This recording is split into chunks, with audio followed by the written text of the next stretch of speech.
بسم اللہ الرحمن الرحیم۔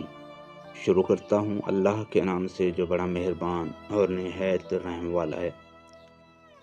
مدینہ کی گلیوں میں اس دن غیر معمولی شور تھا۔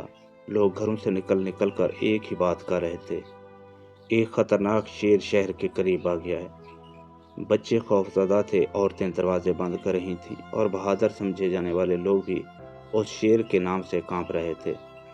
یہ خبر آہستہ آہستہ حضرت علی علیہ السلام کے گھر تک پہنچی۔ گھر میں ایک نوجوان موجود تھا، اونچا قد، چوڑا سینہ، آنکھوں میں جلال اور چہرے پر عجیب سا سکون۔ یہ تھے حضرت عباس علیہ السلام۔ آپ اس وقت ابھی جوانی کی دہلیز پر تھے، مگر بہادری ایسی کہ بڑے بڑے جنگجو بھی حیران رہ جاتے۔ لوگوں نے عرض کیا کہ مولا، وہ شیر بہت خونخوار ہے، اب تک کئی جانور پھاڑ چکا ہے، کوئی اس کے قریب جانے کی ہمت نہیں کرتا۔ حضرت عباس علیہ السلام خاموش کھڑے ہوئے تھے۔ آپ نے صرف اتنا فرمایا، اگر ایک شیر کی وجہ سے لوگوں کے دلوں میں خوف آ جائے تو پھر علی کے بیٹے کی بہادری کا کیا فائدہ؟ یہ کہہ کر آپ اپنے گھوڑے کی طرف بڑھے۔ فضا میں عجیب ہیبت پھیل گئی، لوگ دور دور کھڑے دیکھ رہے تھے۔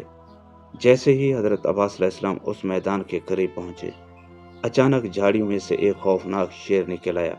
اس کی دہاڑ سے زمین کانپ اٹھی، گھوڑے بے چین ہونے لگے، لوگ پیچھے ہٹ گئے، مگر عباس علیہ السلام کے چہرے پر خوف کا نام تک نہ تھا۔ آپ نے گھوڑے سے اتر کر آسمان کی طرف دیکھا، پھر آہستہ سے فرمایا، میرے بابا نے ہمیں سکھایا ہے کہ حق والے خوف سے نہیں ڈرتے۔ شیر غصے سے جھپٹا، مگر اگلے ہی لمحے عباس علیہ السلام اس کے سامنے پہاڑ کی طرح کھڑے تھے۔